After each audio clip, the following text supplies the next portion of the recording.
Friends, कैसे हैं आप लोग। आज के इस वीडियो में हम आपके लिए लाए हैं मैट्रिक यानी क्लास 10th के सब्जेक्ट सोशल साइंस का मॉडल पेपर जो आपको एग्ज़ाम 2025 में आने वाले हैं। इस वीडियो में हम सोशल साइंस के मॉडल पेपर के सभी ऑब्जेक्टिव क्वेश्चन को कवर करने वाले हैं। अगर आप एग्ज़ाम की तैयारी कर रहे हैं तो इस वीडियो को ध्यान से देखिएगा, क्योंकि इसमें सभी जानकारी आपके लिए लाभदायक होगी।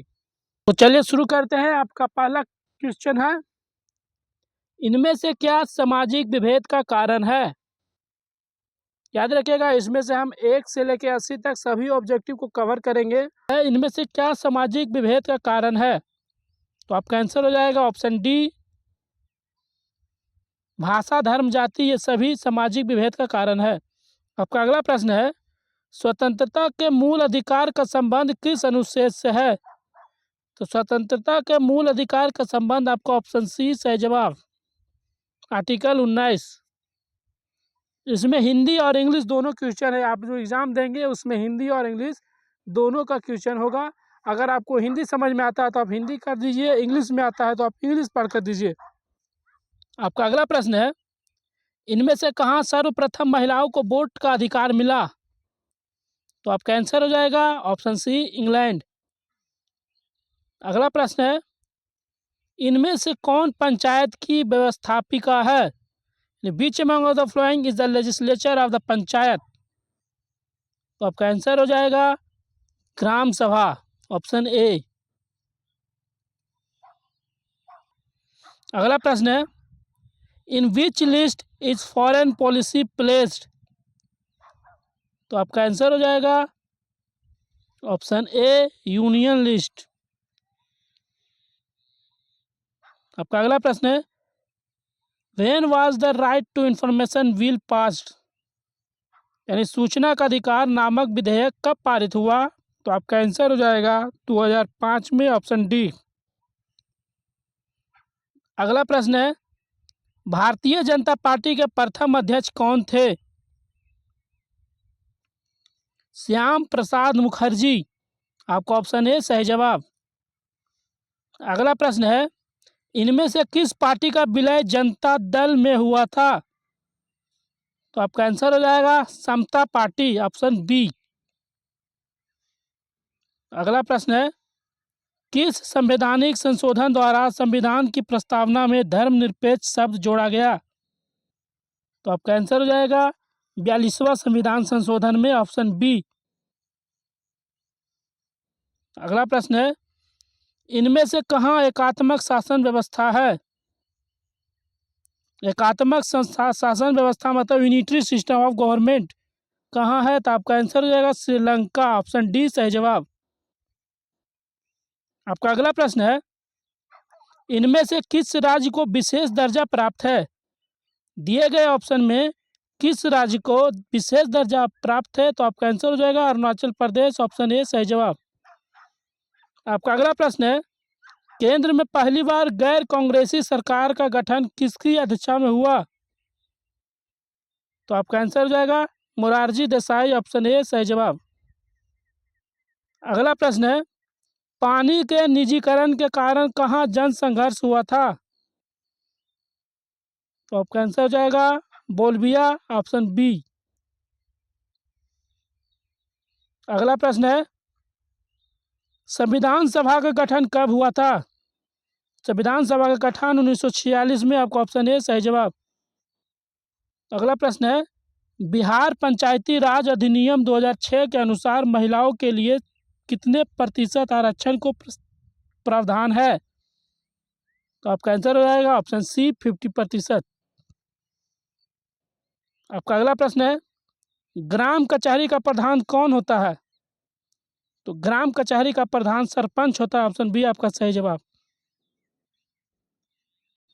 आपका अगला प्रश्न है, यूनान को एक स्वतंत्र राष्ट्र कब घोषित किया गया। तो यूनान को एक स्वतंत्र राष्ट्र 1832 में घोषित किया गया, आपको ऑप्शन सी सही जवाब। अगला प्रश्न है, लाला लाजपत राय ने किनकी जीवनी लिखी है। यानी whose biography did Lala Lajpat Rai, तो आपका आंसर हो जाएगा बी मेजनी का, ऑप्शन बी सही जवाब।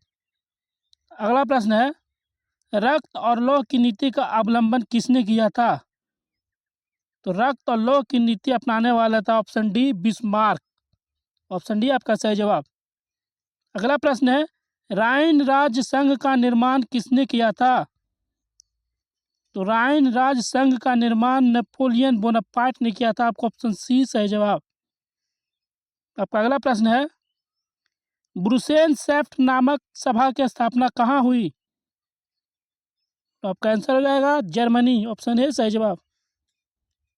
अगला प्रश्न है, निम्नलिखित में से कौन यूटोपियन समाजवादी था? यूटोपियन समाजवादी, आपका ऑप्शन डी इनमें से सभी। अगला प्रश्न है, बोल्शेविक क्रांति को इनमें से किस नाम से जाना जाता है? तो बोल्शेविक क्रांति को हम लोग अक्टूबर क्रांति के नाम से जानते हैं, ऑप्शन सी।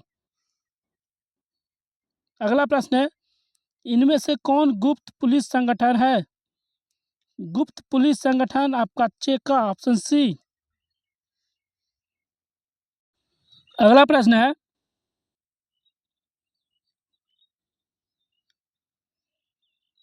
नरोत्तम सिंहानुक ने राजनीति से संन्यास कब लिया? तो नरोत्तम सिंहानुक ने राजनीति से संन्यास, आपका आंसर हो जाएगा ऑप्शन सी 1970 में। अगला प्रश्न है, भारत में रेलवे की शुरुआत किसके शासनकाल में हुई? तो भारत में रेलवे की शुरुआत लॉर्ड डलहौजी के शासनकाल में हुई, आपका ऑप्शन बी सही जवाब। अगला प्रश्न है, गांधी जी ने दांडी यात्रा की शुरुआत कहाँ से की?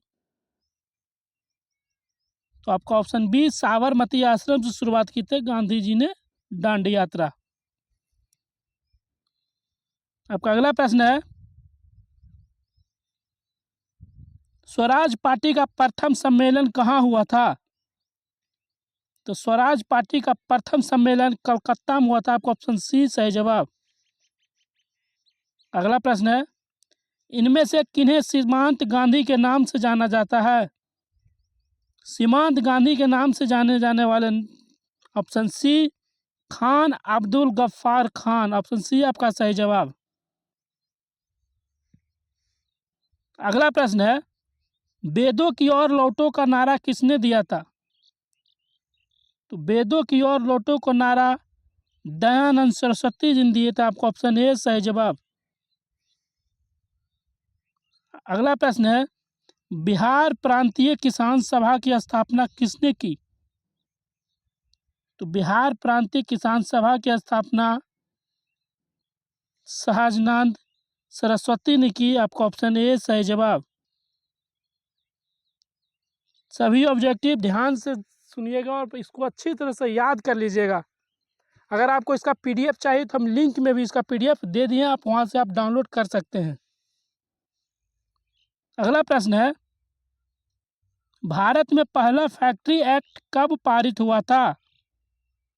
तो भारत में पहला फैक्ट्री एक्ट 1881 में, आपका ऑप्शन सी सही जवाब।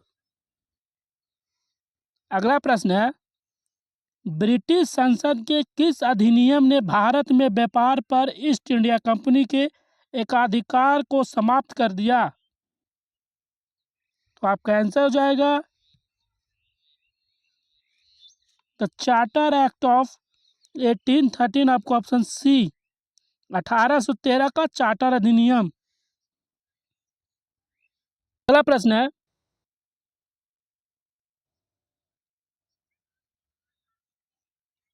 City of Bombay improvement trust की स्थापना के पीछे इनमें से क्या कारण था? तो city of Bombay improvement trust की स्थापना के पीछे का सबसे बड़ा कारण था प्लेग महामारी, ऑप्शन बी आपका सही जवाब। अगला प्रश्न है, सोम प्रकाश साप्ताहिक पत्रिका का प्रकाशन किसने किया था? तो सोम प्रकाश साप्ताहिक पत्रिका का प्रकाशन ईश्वर चंद्र विद्यासागर ने, आपका ऑप्शन बी सही जवाब। अगला प्रश्न है, न्यू इंडिया समाचार पत्र को किसने शुरू किया? न्यू इंडिया समाचार पत्र को एनी बेसेंट ने शुरू किया। आपका ऑप्शन सी सही जवाब। आपका अगला प्रश्न है, रेशम मार्ग कहाँ से आरंभ होता था? तो रेशम मार्ग चीन से आरंभ होता था। ऑप्शन सी सही जवाब। अगला प्रश्न है, इन देशों में से कौन प्राकृतिक संसाधनों से अत्यंत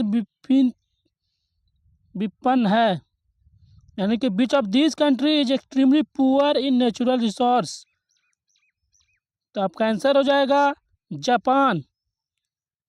जापान नेचुरल रिसोर्स में बहुत ही गरीब है, प्राकृतिक संसाधन में अत्यंत गरीब है, गरीब यानी विपन्न है। आपका डी सही जवाब। अगला प्रश्न है, इन राज्यों में से कौन सर्वाधिक वनावरण वाला है? वनावरण which of this state has the most forest cover? यानी कि सबसे ज्यादा वन क्षेत्र किसमें है? तो आपका आंसर हो जाएगा अरुणाचल प्रदेश। ऑप्शन ए सही जवाब।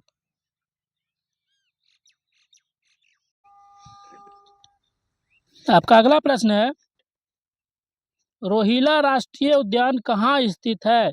Where is Rohilla national park located? तो आपका आंसर हो जाएगा हिमाचल प्रदेश। ऑप्शन बी सही जवाब। आपका अगला प्रश्न है, सागर सम्राट क्या है? सागर सम्राट आपका आंसर हो जाएगा ऑप्शन बी अप तटीय तेल रिंग। आप इंग्लिश में देख सकते हैं of spring wild ring. What is Sagar Samrat? तो ऑप्शन वाइल्ड रिंग। आपका अगला प्रश्न है, रूस के सहयोग से किस परमाणु विद्युत गृह का निर्माण किया गया था? तो आपका आंसर हो जाएगा रूस के सहयोग से कुंडकुल्लम परमाणु विद्युत गृह का निर्माण किया गया था। आपका ऑप्शन सी सही जवाब। आपका अगला प्रश्न है, इनमें से किसे सुनहरा रेशा कहा जाता है? तो सुनहरा रेशा जूट को कहा जाता है। आपका ऑप्शन डी सही जवाब। आपका अगला प्रश्न है, निम्नलिखित में से किससे अंगोरा ऊन प्राप्त किया जाता है? अंगोरा ऊन किस जानवर से प्राप्त किया जाता है? तो आपका आंसर हो जाएगा ऑप्शन सी खरगोश। अगला प्रश्न है, भारत में लौह इस्पात का पहला कारखाना कहाँ स्थापित किया गया था?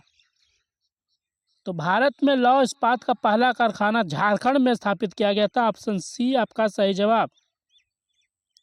अगला प्रश्न है, भोपाल त्रासदी में किस गैस का रिसाव हुआ था? यानी भोपाल गैस ट्रेजेडी में किस गैस का लीक हुआ था?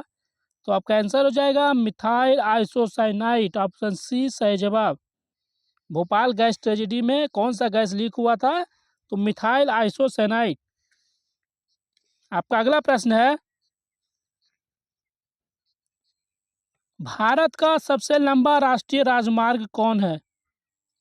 तो भारत का सबसे लंबा राष्ट्रीय राजमार्ग आपका ऑप्शन बी NH-44। आपका अगला प्रश्न है, सबसे बड़ा रेल जोन कौन है?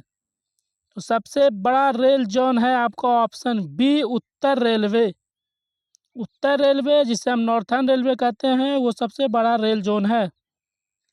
आपका अगला प्रश्न है, वायु परिवहन का राष्ट्रीयकरण कब किया गया था? वायु परिवहन का राष्ट्रीयकरण 1953। आपका ऑप्शन डी सही जवाब। आपका अगला प्रश्न है, सदिया से धुबरी तक कौन राष्ट्रीय जलमार्ग है? तो सदिया से धुबरी तक आपका आंसर हो जाएगा नेशनल वाटरवेज 2 यानी राष्ट्रीय जलमार्ग 2। आपका ऑप्शन बी सही जवाब। आपका अगला प्रश्न है, फाल्टा विशेष आर्थिक क्षेत्र कहाँ है? तो फाल्टा विशेष आर्थिक क्षेत्र आपका हो जाएगा आंसर सी पश्चिम बंगाल। पश्चिम बंगाल आपका सही जवाब। आपका अगला प्रश्न है, मोनाजाइट किस राज्य में सर्वाधिक पाया जाता है? तो मोनाजाइट सर्वाधिक केरल में पाया जाता है। आपका ऑप्शन ए सही जवाब।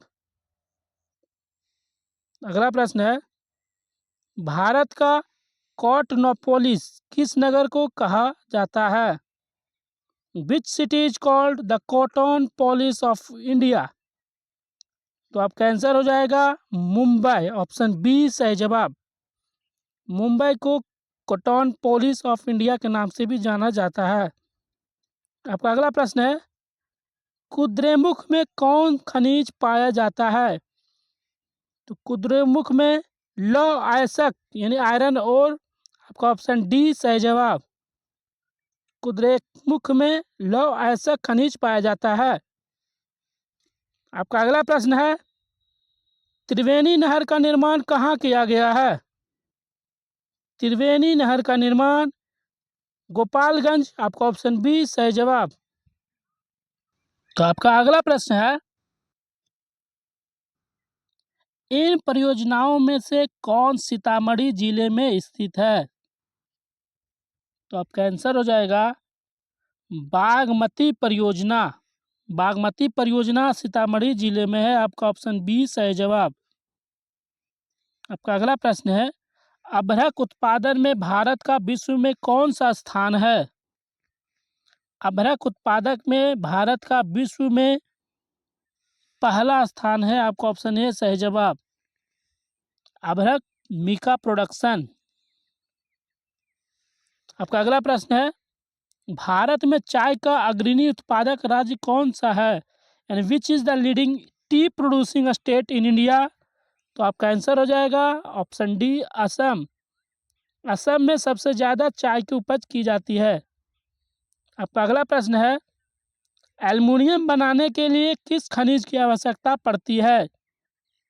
विच mineral is required to make aluminium? तो आपका आंसर हो जाएगा बॉक्साइट। ऑप्शन सी सही जवाब।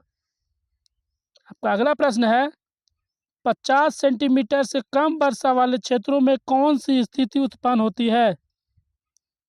Which condition occur in area with less than 50 centimetre rainfall? तो आपका आंसर हो जाएगा बी सूखा, जिसे हम ड्राउट कहते हैं। आपका ऑप्शन बी सही जवाब। अगला प्रश्न है, किस नदी को बिहार में बाढ़ का मुख्य कारण माना जाता है? Which river is considered to be the main cause of flood in Bihar? तो आपका आंसर हो जाएगा ऑप्शन सी कोसी। कोसी को बिहार का बाढ़ का मुख्य कारण माना जाता है। इसे हम बिहार के शोक नदी के नाम से भी जानते हैं। आपका अगला प्रश्न है, इन प्राकृतिक आपदाओं में से कौन बिहार को प्रति वर्ष प्रभावित करता है? भूकंप, सुनामी, भूस्खलन या बाढ़? 4 ऑप्शन में से कौन सा आपदा बिहार को प्रतिवर्ष प्रभावित करता है? तो आपका आंसर हो जाएगा ऑप्शन डी बाढ़, जिसे हम इंग्लिश में फ्लड कहते हैं। आपका अगला प्रश्न है, अधिकेंद्र का संबंध इनमें से किससे है? Epicentre is related to which of these? Epicentre का हिंदी अधिकेंद्र। तो अधिकेंद्र का संबंध किससे है? तो आपका आंसर हो जाएगा ऑप्शन सी भूकंप। भूकंप यानी अर्थक्वेक। आपका ऑप्शन सी सही जवाब। आपका अगला प्रश्न है, भारत में जनसंख्या की दृष्टि से बिहार का कौन सा स्थान है? तो जनसंख्या के दृष्टि से बिहार दूसरे स्थान पर है। आपका ऑप्शन बी सही जवाब। आपका अगला प्रश्न है, प्रति व्यक्ति आय को इनमें से किस नाम से जानते हैं? तो प्रति व्यक्ति आय को इनमें से हम एवरेज इनकम यानी औसत आय। ऑप्शन डी आपका सही जवाब।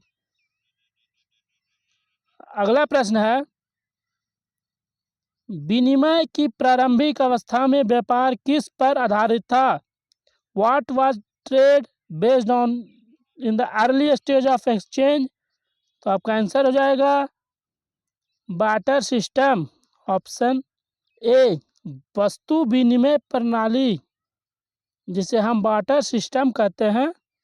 आपका ऑप्शन ए सही जवाब। अगला प्रश्न है, मैकग्लन समिति का संबंध इनमें से किससे है? McGlynn committee is related to which of the flowing?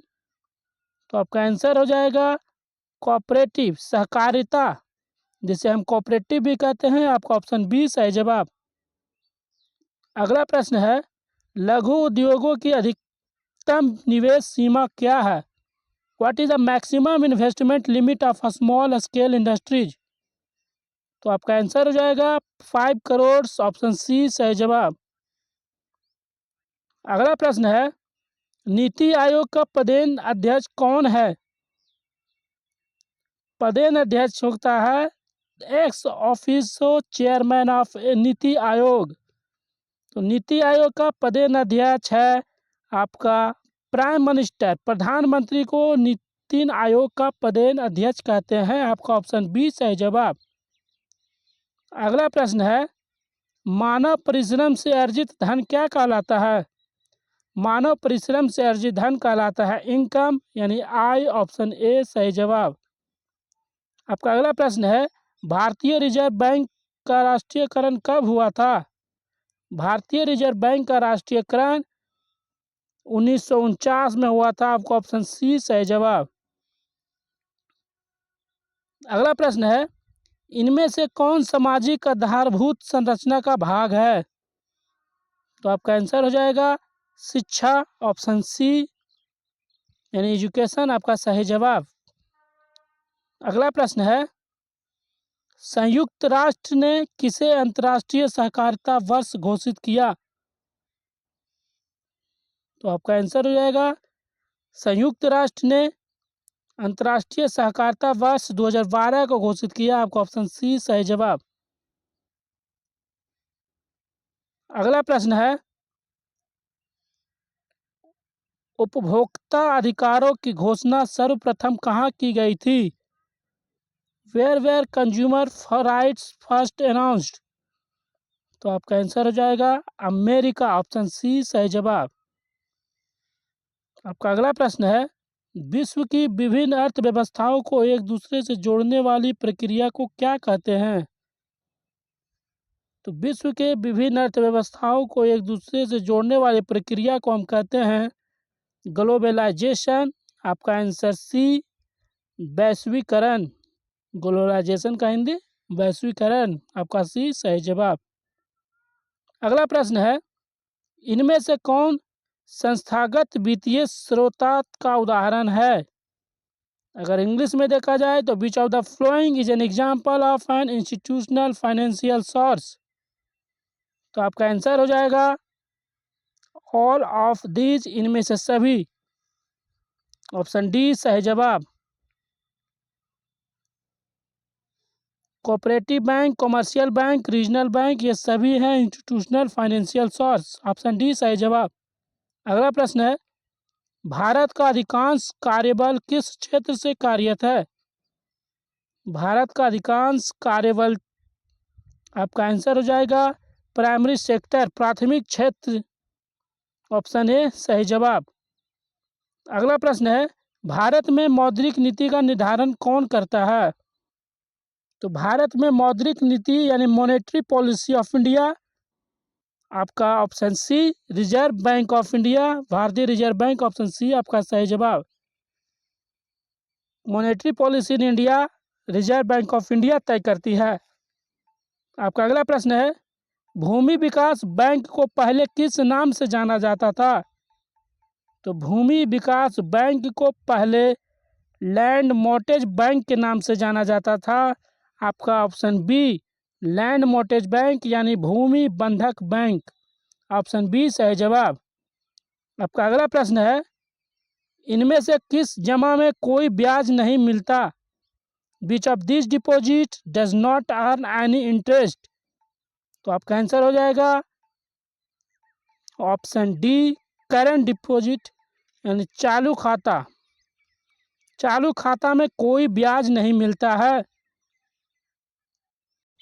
दोस्तों, ये सोशल साइंस मॉडल पेपर एक हम आपके लिए लाए हैं, जिसमें से सेक्शन ए में आपका टोटल 80 ऑब्जेक्टिव क्वेश्चन है, जिसे हमने आपके सामने सॉल्व कर दिया है। और ये 80 क्वेश्चन में से सिर्फ आपको 40 का ही उत्तर देना है।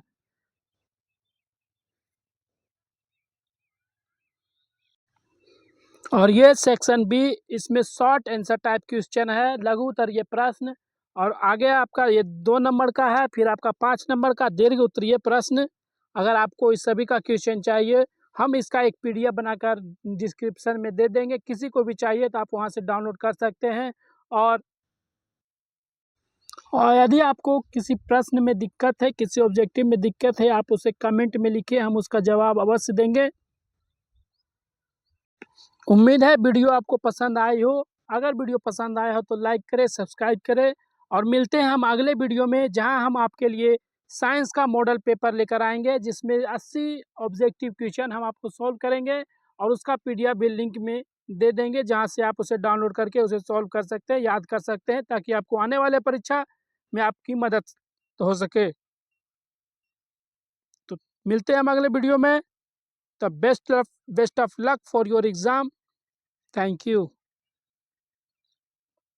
और हाँ, वीडियो लाइक सब्सक्राइब करना ना भूलें।